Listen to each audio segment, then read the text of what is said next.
So ಇವಾಗ dubbing artist ಅಂತಿದ್ದ ಹಾಗೆ ಈ ಒಂದು ಟ್ರೆಂಡ್ ನಮಗೆ ನೆನಪು ಮಾಡ್ಕೊಳ್ತಿದ್ದ ಹಾಗೆ ಫಸ್ಟ್ ನಮ್ಮ ಮೈಂಡಿಗೆ ಬರೋದು ಮಾಲಾಶ್ರೀ ಅವರಿಗೆ ಡಬ್ ಮಾಡ್ತಿದ್ದಂಥ ಸರ್ವಮಂಗಳ ಅವರು ಮತ್ತು ಶಶಿಕಲಾ ಮೇಡಮ್ ಅವರು, ರೈಟ್? ಸೊ ಅವರು ಅವರ ಡಬ್ಬಿಂಗ್ ಆರ್ಟಿಸ್ಟ್ಸ್ನ ಕೂಡ ಎಷ್ಟು ಚೆನ್ನಾಗಿ ನೋಡ್ಕೋತಿದ್ರು ಅನ್ನೋದ್ರ ಬಗ್ಗೆ ಸಾಕಷ್ಟು ಕೇಳಿದ್ದೀವಿ ನಾವು. ಯಾಕಂದರೆ ಸಿನಿಮಾದಲ್ಲಿ ಅವ್ರದ್ದೊಂದು 50% ಅಂದರೆ ಡಬ್ಬಿಂಗ್ ಆರ್ಟಿಸ್ಟ್ ಇನ್ನೊಂದು 50% ಜೀವ ತುಂಬ್ತಾರೆ ಅದಕ್ಕೆ ಅಂತ. ನೀವು ಸಾಕಷ್ಟು ಹೀರೋಯಿನ್ಸ್ಗೆ ಧ್ವನಿ ಆಗಿದ್ದೀರಾ. ಎಷ್ಟು ಜನ ಯಾರು ನನಗೆ ಧ್ವನಿ ಕೊಟ್ಟಿದ್ದಾರೆ ಅನ್ನೋದ್ರ ಬಗ್ಗೆ ವಿಚಾರಿಸಿ ನಿಮ್ಮ ಹತ್ರ ಬಂದು ಮಾತಾಡಿದ್ದಾರೆ ಅಥವಾ ಅವರ ರಿಗಾರ್ಡ್ಸ್ನ ಕನ್ವೆ ಮಾಡಿದ್ದಾರೆ? ಆ್ಯಂಡ್ ಎಷ್ಟು ಜನ ತುಂಬ ಚೆನ್ನಾಗಿದೆ ಕ್ವಶನ್. ಅಂದರೆ ನಿಮಗೆ ಸೊ ಎಷ್ಟೋ ಜನಕ್ಕೆ if I am not wrong ನೀವೇ ಕೊಟ್ಟಿರ್ತೀರಾ ಅಂತಲೂ ಗೊತ್ತಿರಲ್ವೇ? ಗೊತ್ತಿಲ್ಲ, ಯಾರಿಗೂ ಗೊತ್ತಿರಲಿಲ್ಲ. ಇನ್ಫ್ಯಾಕ್ಟ್ ರಮ್ಯಾ ಅವ್ರಿಗೆ ಇದುವರೆಗೂ ದೀಪ ಯಾರು ಅಂತ ಗೊತ್ತಿದೆಯೋ ಇಲ್ವೋ ಐ ಡೋಂಟ್ ನೋ. ಅವ್ರದ್ದೇ ಸಿನಿಮಾಗಳಿಗೆ 2 ಸಿನಿಮಾಗಳಿಗೆ ನಂಗೆ ಅವಾರ್ಡ್ ಬಂದಿದೆ. ಇನ್ಫ್ಯಾಕ್ಟ್ ಒಂದು ಸಿನಿಮಾಗೆ ಅವಾರ್ಡ್ ಬಂದಾಗ ಅವರು ಆವಾಗ ಟ್ವಿಟರ್ನಲ್ಲಿ ಹಾಕ್ಕೊಂಡಿದ್ರು ಸೇಯಿಂಗ್ ದ್ಯಾಟ್ ವಾಯ್ಸ್ಗೆ ಅವಾರ್ಡ್ ಕೊಡ್ತಾರೆ, ಆ್ಯಕ್ಟರ್ಗೆ ಕೊಡಲ್ಲ ಅಂತ ಹಾಕ್ಕೊಂಡಿದ್ರು. ಅಂದರೆ trying to say that she has not won. But ಅವತ್ತು ನನಗೆ ಹರ್ಟ್ ಆಗಿದ್ದು I would not even expect a phone call from them. ಯಾವ ಸಿನಿಮಾ ಮುಗಿದ ಮೇಲೂ ಅವ್ರು ಯಾರೂ ನನಗೆ ಥ್ಯಾಂಕ್ ಯು ಹೇಳಿಲ್ಲ. Because I can hand pick few, okay, saying ಇಂಥವರೇ ನನಗೆ ಕಾಲ್ ಮಾಡಿದ್ರು, ಇಂಥವರೇ ನನಗೆ ಹೇಳಿದ್ರು ಥ್ಯಾಂಕ್ ಯು ಅಂತ. ಬಟ್ ಬಿಡಿ, thank you is a totally different thing. ಅವರು ಸಂಭಾವನೆಗೆ ಮಾಡಿದ್ದಾರೆ, ನಾನು ಸಂಭಾವನೆಗೆ ಮಾಡಿದ್ದೀವಿ. ನೀವು ನಿಮ್ಮ ಕೆಲಸ ಮಾಡ್ತಿದ್ದೀರಾ, ನಾವು ನಮ್ಮ ಕೆಲಸ ಮಾಡ್ತಾ ಇದ್ದೀವಿ ಅಂತಲೇ ಅಂದ್ಕೊಳ್ಳೋಣ. ಬಟ್ ಫೈನಲಾಗಿ ಕಾಣಿಸೋದು ಯಾರು, ನಾನಾ ನೀವಾ? ಎಷ್ಟೋ ಜನಕ್ಕೆ ಇವಾಗ ಗೊತ್ತು ನಾನು ಡಬ್ಬಿಂಗ್ ಆರ್ಟಿಸ್ಟ್ ಅಂತ, because of people like you who have interviewed me. ನೀವು ಇಂಟರ್ವ್ಯೂ ಮಾಡಿಲ್ಲ ಅಂದರೆ ನಾನು ಡಬ್ಬಿಂಗ್ ಆರ್ಟಿಸ್ಟ್ ಅಂತ ಜನಕ್ಕೆ ಹೇಗೆ ಗೊತ್ತಾಗುತ್ತೆ? ಸೊ ಅವ್ರು ಆ ಥರದ ಪೋಸ್ಟ್ ಹಾಕೊಂಡ್ಮೇಲೆ ನನಗಂತೂ ತುಂಬಾ ಹರ್ಟ್ ಆಗಿಬಿಟ್ಟಿತ್ತು. ಆ್ಯಂಡ್ ಇನ್ನೊಂದು incident, one such incident had happened Pooja Gandhi ಅವ್ರ ಜೊತೆ. ಅವರು ಒಂದು ಸಿನಿಮಾ ಆ್ಯಕ್ಟ್ ಮಾಡಿದರು. ಅವಾಗ ಅವ್ರು ಆ್ಯಕ್ಚುಲಿ ತುಂಬ ಚೆನ್ನಾಗಿ ಕನ್ನಡ ಕಲಿತು ಕನ್ನಡದಲ್ಲಿ ಅವರೇ ಡಬ್ ಮಾಡೋದು ಅಂತಿತ್ತು. ನನ್ನನ್ನು ಅವರು ಟ್ರ್ಯಾಕ್ ವಾಯ್ಸ್ಗೆ ಅಂತ ಕರೆದಿದ್ರು. ಇದು ನನಗೆ ಗೊತ್ತಿರಲಿಲ್ಲ. ನಾನು ಡಬ್ಬಿಂಗ್ ಅಂತ, ಯಾಕೆಂದರೆ ಮುಂಗಾರು ಮಳೆಯಿಂದ ಅವ್ರಿಗೆ ಎಲ್ಲ ಪಿಕ್ಚರ್ಗಳಿಗೂ ನಾನೇ ಡಬ್ ಮಾಡ್ತಾ ಇದ್ದೆ. ಹೋದೆ, ಡಬ್ಬಿಂಗ್ ಎಲ್ಲ ಮಾಡಿದೆ, ಮುಗಿಸ್ದೆ. ನಿರ್ದೇಶಕರು ಪರಿಚಯದವರು, ಟೀಮ್ ಪರಿಚಯದವರು. ಅವತ್ತಲ್ಲಿ ಸೆಟ್ಟಲ್ಲಿ ಅವ್ರು ಸಿಕ್ಕಿದ್ರು ಕೂಡ ಡಬ್ಬಿಂಗ್ ಸ್ಟುಡಿಯೋನಲ್ಲಿ. ಹೌದಾ, ಮಾಡ್ತಾ ಇದ್ದೀರಾ, ಸರಿ ಅಂದ್ಬಿಟ್ಟು ಕಳಿಸ್ಬಿಟ್ರು. ಮಾರನೇ ದಿವಸ ಪೇಪರ್ನಲ್ಲಿ ಇಂಟರ್ವ್ಯೂ ನೋಡಿದೆ. I feel like a complete actress because I have first time dub for my self ಅಂತ. ಇದು ನಾನು ಹೇಳಿದೆ, ಎಲ್ಲ ಪರಿಚಯದವಳು, ನಾನು ಗೊತ್ತಿಲ್ಲ ಅಂತೇನಿಲ್ಲ. ನನಗೊಂದು ಮಾತು ಹೇಳ್ಬೋದಿತ್ತು, ಇದು ಬರೀ ಟ್ರ್ಯಾಕ್ ವಾಯ್ಸ್ ಅಂತ. ನೀವು ಟ್ರ್ಯಾಕ್ ಅಂತ ಯಾಕೆ ಹೇಳಲಿಲ್ಲ? ಇಲ್ಲ ಡೈರೆಕ್ಟರ್ ನಾನು, ನನ್ನ ಚಾಯ್ಸ್ ಇದು. ಅಲ್ಲ, ನಿಮ್ಮದೇ ಸರ್ ಚಾಯ್ಸು. ನಾನು ನಿಮ್ಮ ಪಿಕ್ಚರ್ ತೊಗೊಂಡು ನನಗೇನೂ ಮಾಡೋಕ್ಕಾಗಲ್ಲ. ನನಗೆ ಸಿಗೋದು ಇಷ್ಟೇ ಸರ್ ಪಬ್ಲಿಸಿಟಿ. ಅದರಿಂದ ಇದಕ್ಕಿಂತ ಜಾಸ್ತಿ ನನಗೇನೂ ಸಿಗಲ್ಲ. ಸಿಂಪಲ್. ಲತಾ ಮಂಗೇಶ್ಕರ್, ಶ್ರೇಯಾ ಘೋಷಾಲ್ ಕೈಲಿ ಹಾಡಿಸ್ಬಿಟ್ಟು ಹೀರೋಯಿನ್ ಹಾಡಿದ್ರು ಅಂತ ಹೇಳ್ತೀರಾ? ಸೋನು ನಿಗಮ್ ಕೈಲಿ ಹಾಡಿಸ್ಬಿಟ್ಟು ಇಲ್ಲಿ ಬೇರೆ ಯಾರೋ ಹೀರೋ ಹಾಡಿದ್ರು ಅಂತ ಹೇಳ್ತೀರಾ? ಅವರ ಪಾಪ್ಯುಲಾರಿಟಿನ ನೀವು ಕಿತ್ಕೊಳ್ಳಲ್ಲ. ನನಗೆ ಸಿಗೋ ಇಷ್ಟು ಅಡಿಕೆ ಕಾಳಷ್ಟು ಪಾಪ್ಯುಲಾರಿಟಿನ ನೀವು ಊಟ ಮೇನ್ ನೆನ್ಪಿಟ್ಕೋತಿರೋ, ತಿಂದಿದ್ದು ಅಡಿಕೆ ನೆನ್ಪಿಟ್ಕೋತಿರೋ ಊಟ ಆದಮೇಲೆ, ಇಷ್ಟು ನನಗೆ ಸಿಗೋ ಪಾಪ್ಯುಲಾರಿಟಿ ಅದನ್ನು ಕಿತ್ಕೋತಿರಲ್ಲ ನೀವು ಅಂತ. That became a huge thing. ಆಮೇಲೆ I actually stop dubbing for Pooja Gandhi. But later she was gracious enough to contact me personally and say, okay, whatever differences has happened, we'll end it right here. Sorry about all that. And now I want you to come and give me voice for this film ant heli. Wow. I went back and I dubbed for her. So nice. So athara there are just few people, few incidents, a few people who have my numbers, but 99% of them ಅವ್ರಿಗೆಲ್ಲ ನಾನೇ ಬೇರೆ ಬೇರೆ ಶೋಗಳಲ್ಲಿ ಸಿಕ್ಕಿದಾಗ ಹೇಳಿದ್ದು, ನಮಸ್ಕಾರ, ನನ್ನ ಹೆಸರು ದೀಪಾ ಅಂತ, ನಾನೇ ನಿಮಗೆ ಡಬ್ ಮಾಡೋದು ಅಂತ. I feel terrible doing this, but there was no other way. ಆವಾಗ your Deepa, please take down my number, please keep in touch with me if you need anything ಅಂತಾರೆ. ಆ ಥರದಲ್ಲಿ ನೀವು ಮಾಲಾಶ್ರೀ ಮೇಡಮ್ ಹೆಸರು ಹೇಳಿದ್ರಿ, ಅವ್ರ ಬಗ್ಗೆ ನಾನು ಹೇಳಲೇಬೇಕು. ನೀವು ಇಷ್ಟು ಜನರ ಬಗ್ಗೆ ಕೇಳಿದ್ರಿ, ಬಟ್ ಇದರಲ್ಲಿ ಒಳ್ಳೆಯವರು ಇರ್ತಾರೆ ಅನ್ನೋದಕ್ಕೆ ಮಾಲಾಶ್ರೀ ಮೇಡಮ್ ಬಗ್ಗೆ ನಾನಿಲ್ಲಿ ಮೆನ್ಷನ್ ಮಾಡಲೇಬೇಕು. ಅವ್ರಿಗೆ ಅಂತ ಡಬ್ ಮಾಡಿದ್ದು ಬರೀ ಒಂದೇ ಪಿಕ್ಚರ್. ನಾನು 1-2 ಸಿನಿಮಾ ಅವ್ರಿಗೆ ಮುಂಚೆ ವಾಯ್ಸ್ ಟೆಸ್ಟ್ಗೆ ಹೋಗಿದ್ದೆ ನಾನು. She is a childhood iconic idol ಅಲ್ವಾ ನಮಗೆಲ್ಲ. ನಾವೆಲ್ಲ ಬೆಳೆದಿದ್ದು ಅವ್ರ ಪಿಕ್ಚರ್ಗಳನ್ನು ನೋಡಿ, ಅವರ ಸಿನಿಮಾ ಹಾಡುಗಳಿಗೆ ನಾವೆಲ್ಲ ಡಾನ್ಸ್ ಮಾಡ್ತಾ ಇದ್ವಿ, ಅವ್ರ ಡೈಲಾಗ್ಸನ್ನು ಹೇಳ್ತಾ ಇದ್ವಿ. ಅವ್ರಿಗೆ ಬರೆದಂತಹ ಹಾಡು ಬಹುಶಃ ರೀಸೆಂಟ್ ಟೈಮ್ಸ್ನಲ್ಲಿ ಯಾವ ಹೀರೋಯಿನ್ಗೂ ಅಷ್ಟು ಬ್ಯೂಟಿಫುಲ್ ಹಾಡೇ ಬರ್ದಿಲ್ಲ. ಅಂಥವ್ರಿಗೆ ನಾನು ವಾಯ್ಸ್ ಕೊಡ್ತಾ ಇದ್ದೀನಿ ಅಂತ ಹೋದಾಗ I wanted to put in my 200% effort and give the best thing. ಯಾಕೆಂದರೆ ನನಗದೊಂಥರ ಫೆದರ್ ಇನ್ ಮೈ ಕಿರೀಟ ಅಂದಂಗೆ. ಸೊ ಅವ್ರು ಇದ್ದರು ಫುಲ್ ಡೇ ನನ್ನ ಜೊತೆ ಸ್ಟುಡಿಯೋನಲ್ಲಿ ಕೂತಿದ್ರು ಅವರು. ಅವ್ರು ಫ್ರೀ ಇಲ್ಲ ಅಂದರೆ ನಾನು ಡಬ್ಬಿಂಗ್ ಹೋಗೋ ಹಾಗಿಲ್ಲ. Because she knew the character in and out. She would say ಇಲ್ಲೊಂದೇನಾದರೂ ಕೊಡಮ್ಮ, ಅಲ್ಲೊಂದೇನಾದರೂ ಮಾಡೋಕ್ಕಾಗತ್ತಾ ನೋಡಮ್ಮ, ಇಲ್ಲಿ she gave me so many inputs. ಈ ಥರ ಒಬ್ಬ ಆ್ಯಕ್ಟರು ಅವರ ಪಾತ್ರಕ್ಕೆ ನಾನು ಡಬ್ ಮಾಡ್ತಿದ್ದಾಗ ಸ್ಟುಡಿಯೋಲಿ ಕೂತು ಹೇಳ್ಕೊಟ್ಟಿದ್ದು ಅಥವಾ ಸಜೆಷನ್ಸ್ ಕೊಟ್ಟಿದ್ದು ಇದುವರೆಗಾಯಿತು ಯಾರೂ ಮಾಡಿಲ್ಲ. ನಾವು ಕತೆ ಎಲ್ಲ ಕಡೆ ಕೇಳಿಸ್ಕೊಳ್ಳೋದು ಏನು ಅಂತಂದರೆ, ಒಬ್ಬ ಸಿನಿಮಾದ ಹೀರೋ ಅಥವಾ ಸಿನಿಮಾದ ನಿರ್ದೇಶಕರು ಮಾತ್ರ ಸಿನಿಮಾ ಎಂಡ್ವರೆಗೂ ಅವ್ರ ಜೊತೆಲಿರ್ತಾರೆ ಅನ್ನೋದು. ಸಿನಿಮಾದ ನಾಯಕ ನಟಿಯರು ಜೊತೆಲಿರ್ತಾರೆ, ಪೋಷಕ ನಟರು ಜೊತೆಲಿರ್ತಾರೆ ಅನ್ನೋದ್ರ ಬಗ್ಗೆ ನಾವು ಕೇಳೇ ಇಲ್ಲ. ಇದರಲ್ಲಿ ನಾನು ನೋಡಿದ್ದೀನಿ, she is the hero of film industry, ಗೊತ್ತಾ. ಅವ್ರು ಕೂತು ನನಗೆ ಹೇಳ್ಕೊಟ್ಟು ಒಂಚೂರು ವಾಯ್ಸ್ ಕ್ರ್ಯಾಕ್ ಆಗ್ತಿದೆಯಾ, ಬೇಡಮ್ಮ ಇವತ್ತು, ನಾಳೆ ಮಾಡೋಣ, ಪರವಾಗಿಲ್ಲ, ಇವತ್ತು ಬೇರೆ ಯಾರ್ದಾದ್ರೂ ಆರ್ಟಿಸ್ಟ್ ಹಾಕ್ಕೊಳ್ಳೋಣ. She would stand by me so much, she has supported me so much. ಆ ಥರದವ್ರನ್ನ ನಾನು ಇನ್ನು ಯಾರನ್ನೂ ನೋಡಿಲ್ಲ. ಅವರು ಬಿಟ್ಟರೆ ಬಹುಶಃ ನಮ್ಮ ಇಂಡಸ್ಟ್ರಿಯ ಎಲ್ಲ ನಿರ್ದೇಶಕರು, ಅದರಲ್ಲೂ ಹಳಬ್ರು ಹೆಸರು ಮಾಡಿರೋಂತಹ ನಿರ್ದೇಶಕರು, ಯೋಗರಾಜ್ ಭಟ್ ಸರ್ ಇರ್ಬೋದು, ದುನಿಯಾ ಸೂರಿ ಸರ್ ಇರ್ಬೋದು, ಈ ಎಲ್ಲ actor turned directors, Sudeep sir ಇರ್ಬೋದು, ಉಪೇಂದ್ರ ಸರ್ ಇರ್ಬೋದು, ಜಗ್ಗೇಶ್ ಸರ್ ಇರ್ಬೋದು, ಇವ್ರಿಗೆ ಸಿನಿಮಾದ ಮೈನ್ಯೂಟ್ ಆಸ್ಪೆಕ್ಟ್ಗೂ ಬೆಲೆ ಕೊಡಬೇಕು ಅನ್ನೋದು ಗೊತ್ತಿದೆ, ಡಬ್ಬಿಂಗ್ ಆರ್ಟಿಸ್ಟ್ಗೂ ಬೆಲೆ ಕೊಡಬೇಕು ಅನ್ನೋದು ಗೊತ್ತಿದೆ. ಇಂಥವ್ರ ಜೊತೆ ಕೆಲಸ ಮಾಡಿದಾಗ ತುಂಬಾ ಖುಷಿ ಆಗುತ್ತೆ, ಬಿಕಾಸ್ ಅವರು ನಮ್ಮ ಕೆಲಸನ ವ್ಯಾಲ್ಯೂ ಮಾಡ್ತಾರೆ. ಆ ಥರ ವ್ಯಾಲ್ಯೂ ಕೊಡೋವಂತಹ ಜನರು ಅಂದರೆ ನಿರ್ದೇಶಕರು ಬಿಟ್ಟರೆ ಈ ಥರ ನಟರು, who are turned into directors. ಅದು ಬಿಟ್ಟರೆ ನಟಿಯರಲ್ಲಿ ತುಂಬಾ hand few, I can count, pick and tell them, ಇಷ್ಟೇ ಜನ ಅಂತ ನನಗೆ ಕಾಲ್ ಮಾಡಿದವರು. ಮಿಕ್ಕವರೆಲ್ಲರ ಹತ್ರ ನಾನೇ ಹೋಗಿ ಹೇಳ್ಕೊಂಡಿರೋದು, ನಾನು ನಿಮಗೆ ವಾಯ್ಸ್ ಕೊಟ್ಟಿದ್ದೀನಿ ಅಂತ. ಅದು ನಿಜಕ್ಕೂ ವಿಪರ್ಯಾಸ ಅನ್ಸುತ್ತೆ. ಯಾಕಂದ್ರೆ ಶರೀರ ಎಷ್ಟು ಮುಖ್ಯನೋ ಶಾರೀರನೂ ಅಷ್ಟೇ ಮುಖ್ಯ. ಇವತ್ತಿಗೂ ಡಾಕ್ಟರ್ ರಾಜ್ಕುಮಾರ್ ಅವರು ಶರೀರ, PB ಶ್ರೀನಿವಾಸ್ ಅವರು ಶಾರೀರ ಅಂತ ಹೇಳ್ತಾರಲ್ಲ, ಇವ್ರು ಎಲ್ಲೂ ಇವಾಗ ನಮ್ಮ ಅಣ್ಣ ಅವರು ಎಲ್ಲೂ ಅವ್ರಿಗೆ ಕ್ರೆಡಿಟ್ಸ್ನ ಕಡಿಮೆ ಮಾಡಲಿಲ್ಲ. PB ಶ್ರೀನಿವಾಸ್ ಸರ್ಗೆ ಎಲ್ಲೂ ಕ್ರೆಡಿಟ್ಸ್ ಕಡಿಮೆ ಮಾಡಲಿಲ್ಲ. ಇವತ್ತಿಗೂ ಅದು ಹೈಲೈಟ್ ಆಗೇ ಆಗುತ್ತೆ. ಮತ್ತೆ ನಮ್ಮ ಹಳೆ ಸಿನಿಮಾಗಳು ಅಂತ ತಗೊಂಡಾಗ ನಮ್ಮ ಕ್ರೇಜಿ ಸ್ಟಾರ್ ರವಿಚಂದ್ರನ್ ಸರ್ಗೆ ಶ್ರೀನಿವಾಸ್ ಪ್ರಭು ಸರ್ ವಾಯ್ಸ್ ಕೊಡ್ತಾ ಇದ್ದಿರಬಹುದು. ಇನ್ನು ಪಲ್ಲವಿ ಅನುಪಲ್ಲವಿನಲ್ಲಿ ಅನಿಲ್ ಕಪೂರ್ ಅವ್ರಿಗೆ ರಮೇಶ್ ಭಟ್ ಸರ್ ವಾಯ್ಸ್ ಕೊಟ್ಟಿದ್ದಿರಬಹುದು. ಇದೆಲ್ಲ ನಮಗೆ ಗೊತ್ತಿರೋದು, ಅವಾಗ ಹೈಲೈಟ್ ಮಾಡೋರು.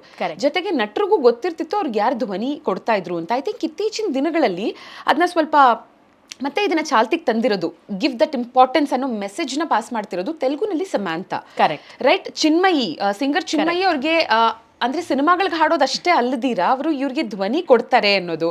ಮತ್ತೆ ತಮಿಳಲ್ಲಿ ದೀಪಾ ವೆಂಕಟ್ ಇರಬಹುದು. ದಿಸ್ ಇಸ್ ದೀಪಾ ಭಾಸ್ಕರ್, ದೀಪಾ ವೆಂಕಟ್ ಅಲ್ವಾ. ಇವಾಗ ನಮ್ಗೆ ಹೆಸರುಗಳು ಹೇಗೆ ಗೊತ್ತಿದೆ ಅಂದ್ರೆ ಅವ್ರು ಹೈಲೈಟ್ ಮಾಡಿದ್ರೆ ಗೊತ್ತಿರುತ್ತೆ. ಇವಾಗ ಇಫ್ ವಿ ಕ್ಯಾನ್ ಇಮ್ಯಾಜಿನ್ ಆ ಒಂದು ಸೀನ್ನ ವಿತೌಟ್ ಯುವರ್ ಡಬ್ಡ್ ವಾಯ್ಸ್ ಅಥವಾ without any dubbing artist voice ಹೇಗಿರುತ್ತೆ ವರ್ಸಸ್ ವಿತ್ ಡಬ್ಡ್ ವಾಯ್ಸ್ ಹೇಗಿರುತ್ತೆ, ಅವಾಗಷ್ಟೇ ಅದಕ್ಕೆ ಇಂಪಾರ್ಟೆನ್ಸ್ ಎಷ್ಟಿದೆ ಅಂತ ಗೊತ್ತಾಗುತ್ತೆ ದೀಪಾ ಅವರೇ, ಅಲ್ವಾ. ಜೊತೆಗೆ ಪೇಮೆಂಟ್ಗಳ ಬಗ್ಗೆ ಮಾತಾಡ್ತಾ ಇವಾಗ ನಾವು ಎಷ್ಟು ಇಂಪಾರ್ಟೆಂಟ್ ಒಂದು ಆರ್ಟಿಸ್ಟ್ ಡಬ್ ಮಾಡೋದು, ಆ ಪಾತ್ರಕ್ಕೆ ಇನ್ನೊಂದು 50% ಜೀವ ತುಂಬಿಸೋದು ಎಷ್ಟು ಇಂಪಾರ್ಟೆಂಟ್ ಅಂತ ನಮಗೆ ಗೊತ್ತಾಯಿತು. ಅಂದರೆ ಇವಾಗ ಅವರು ಲಿಪ್ಸಿಂಕ್ ಹೇಗೆ ಮಾಡಿರಲಿ, ಅದರಲ್ಲಿ ನಾವು ಯಾವುದೇ ಭಾವವನ್ನು ತುಂಬಿಸಬಹುದು. ಅದನ್ನು ಕೋಪದಲ್ಲಿ ಹೇಳಬಹುದು, ಅದೇ ಡೈಲಾಗ್ನ ನಗ್ನಗ್ತಾ ಹೇಳಬಹುದು. ಸೊ ಡಬ್ಬಿಂಗ್ ಆರ್ಟಿಸ್ಟ್ಗೆ ಅಷ್ಟು ಸ್ಕೋಪ್ ಇರುತ್ತೆ. ಬಟ್ ಆಫರ್ ಮಾಡಿದಾಗ ರೆಮ್ಯುನರೇಷನ್ ಕಮ್ಮಿ ಇದೆ, ಬಜೆಟ್ ಕಮ್ಮಿ ಇದೆ ಅಂತಾನೆ ಸ್ಟಾರ್ಟ್ ಮಾಡ್ತಾರೆ. ನಿಮ್ಮ ಎಕ್ಸ್ಪೀರಿಯನ್ಸ್? ಅಫ್ಕೋರ್ಸ್ ಫಸ್ಟ್ ಶುರು ಮಾಡೋದೇನೆ 99% of them in cost cutting. I think it is fair enough also.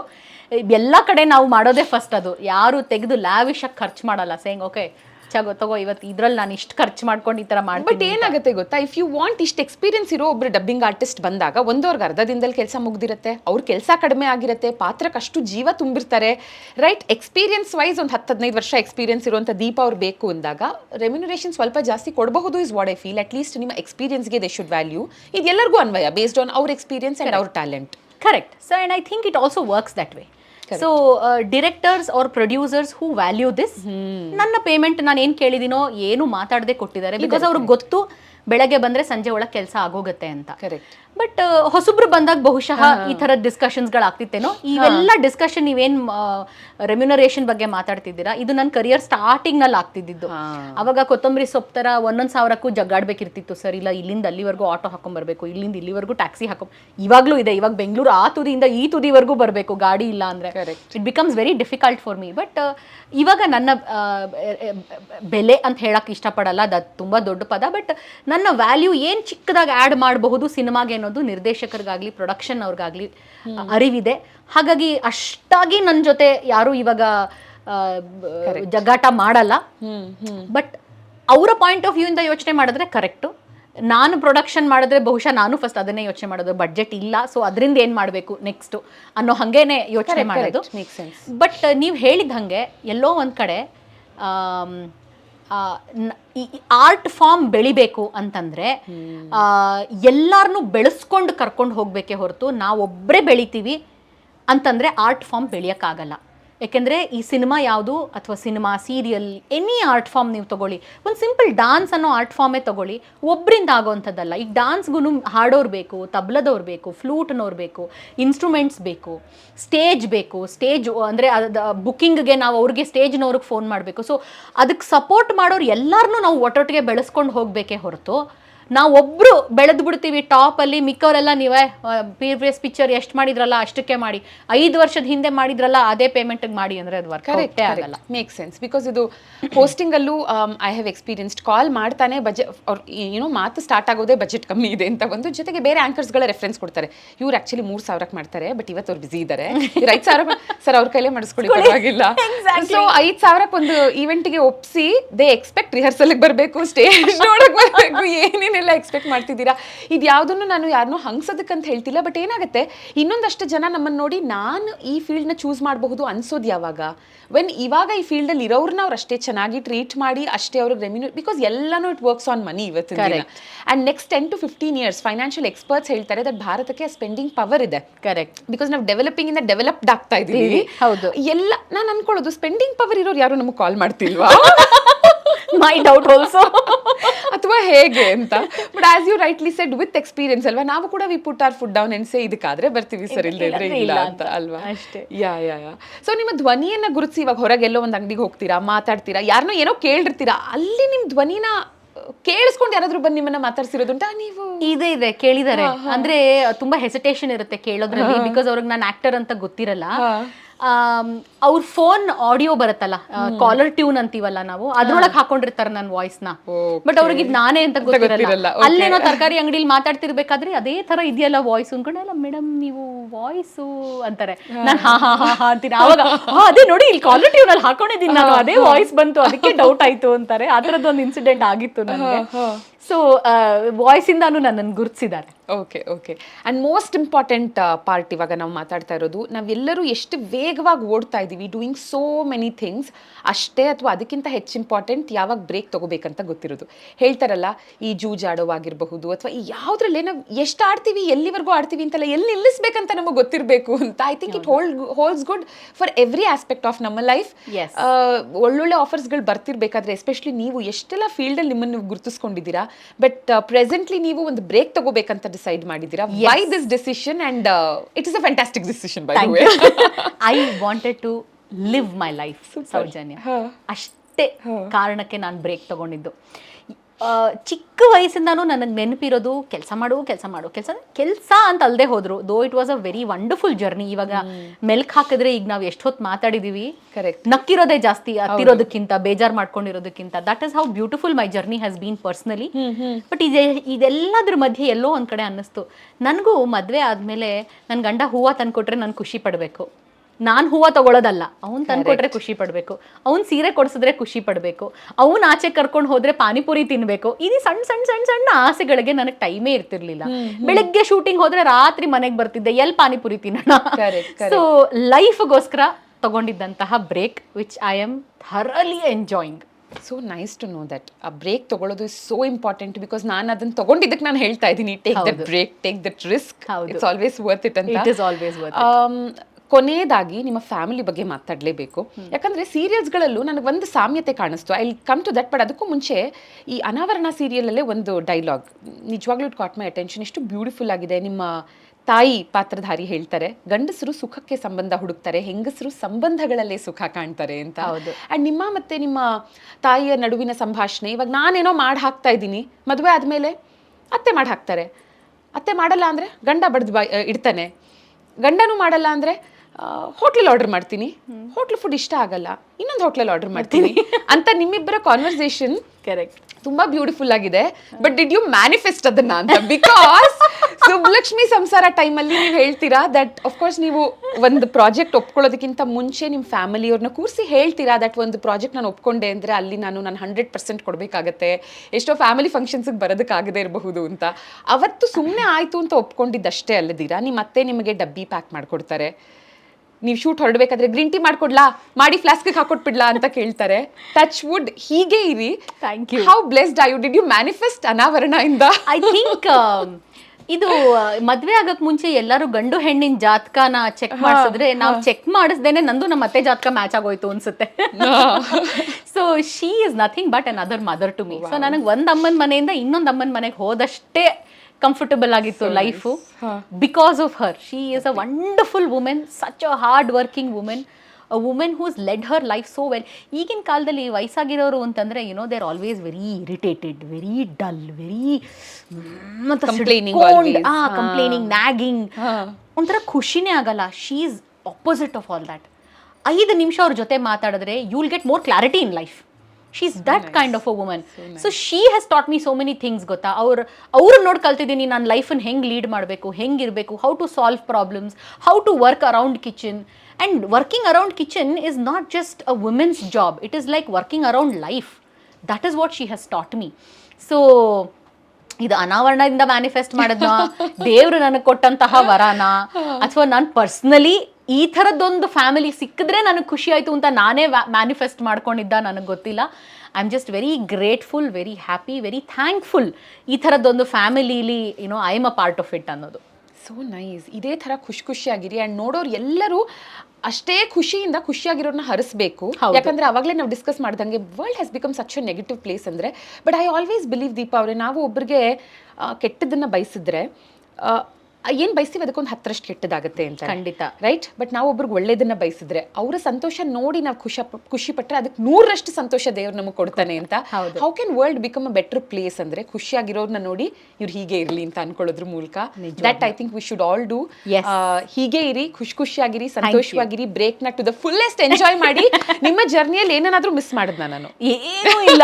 In fact this was such a beautiful memory reliving for me ಅಂತಂದರೆ, the pause that I have taken from my career in my life right now, it is really refreshing, feels very good. Okay, ಇಷ್ಟೆಲ್ಲ ಮಾಡಿದ್ದೀನಿ, ನಿಮ್ಮಂಥವ್ರು ಇದನ್ನು recognise ಮಾಡಿದ್ದಾರೆ, ನನ್ನನ್ನು ಈ ಥರ podcast ಕರೆದಿದ್ದೀರಾ, ಮಾತಾಡ್ತಾ ಇದ್ದೀವಿ.